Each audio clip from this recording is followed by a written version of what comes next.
चाय वाला, सब्जी वाला, समोसे वाला, ठेले वाला, ऑटो वाला, टैक्सी वाला, रिक्शा वाला, सबका व्यापार आप चौपट कर रहे हैं। तो ये दो तरह से मार करने वाला टैक्स है। नंबर एक, ट्रंप के दबाव में भारत की संप्रभुता को गिरवी रख के ये बिल लाया गया है।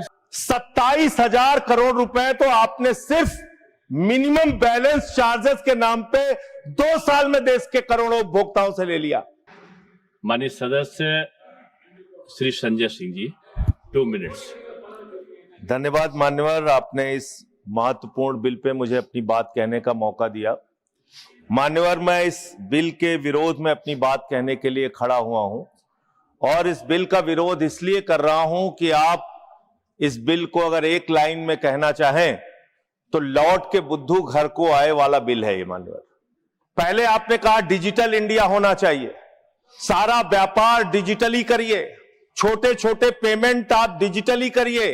प्रधानमंत्री जी गर्व से कहते हैं वो चाय वाले हैं, लेकिन इस बिल के माध्यम से चाय वाला, सब्जी वाला, समोसे वाला, ठेले वाला, ऑटो वाला, टैक्सी वाला, रिक्शा वाला, सबका व्यापार आप चौपट कर रहे हैं। क्या कह रहे हैं आप इस बिल के अंदर? आप इस बिल में कह रहे हैं कि यूपीआई से जब आप पेमेंट करेंगे तो जो व्यापारी होगा, जो व्यापार कर रहा होगा, जिसके खाते में आप पैसा डालेंगे, उसके ऊपर हम टैक्स लगाएंगे। क्यों लगाएंगे आप टैक्स? छोटे छोटे व्यापार, सब्जी वाले पे, चाय वाले पे आप अतिरिक्त भार डालने जा रहे हैं। और देश के, अगर मान लीजिए आप उनके ऊपर भार डालने जा रहे हैं, वो किसी उपभोक्ता का रिश्तेदार तो है नहीं मान्यवर, घुमा फिरा के वो अपने सामानों का दाम बढ़ाएगा, जिसका खामियाजा लोगों को भुगतना पड़ेगा, जिनके ऊपर टैक्स के बढ़ने के कारण महंगाई बढ़ेगी। तो ये दो तरह से मार करने वाला टैक्स है, नंबर एक। दूसरी बात, ये बिल लाया किन परिस्थितियों में गया है, ये देश को जानना जरूरी है। 31 मार्च 2026 को जो यूनाइटेड स्टेट्स ट्रेड रिप्रेजेंटेटिव्स है, USTR, इसने आपत्ति जताई कि हिंदुस्तान में यूपीआई पर जीरो टैक्स की वजह से हम लोग बर्बाद हो रहे हैं। तो ट्रंप के दबाव में भारत की संप्रभुता को गिरवी रख के ये बिल लाया गया है। इसलिए इस बिल के हम खिलाफ। मान्यवर, बहुत कम स्पीकर हैं, 1 मिनट का समय मुझे और दे दीजिए। मान्यवर, आपका जो समय, विदेशी दबाव में भारत की संप्रभुता को गिरवी रख के आप ऐसा बिल ला रहे हैं जिसमें फॉरेन इन्वेस्टर्स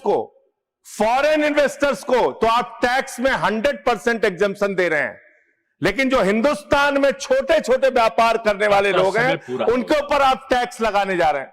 खत्म कर रहा हूं सर, 30 सेकंड और दे दीजिए। मान्यवर, यह सरकार कहती है यूपीआई के पूरे सिस्टम को मैनेज करने में आपको पैसा खर्च करना पड़ता है। अरे भैया, 27,000 करोड़ रुपए तो आपने सिर्फ मिनिमम बैलेंस चार्जेस के नाम पे 2 साल में देश के करोड़ों उपभोक्ताओं से ले लिया। तो इसलिए मैं आपके माध्यम से कहना चाहता हूं सरकार से, यह बिल इस देश के आम आदमी के खिलाफ है, छोटे व्यापारियों के खिलाफ है। इस बिल के विरोध में अपनी बात कहते हुए अनुरोध करूंगा कि इसको वापस लिया जाए। माननीय श्रीमती महुआ माझी।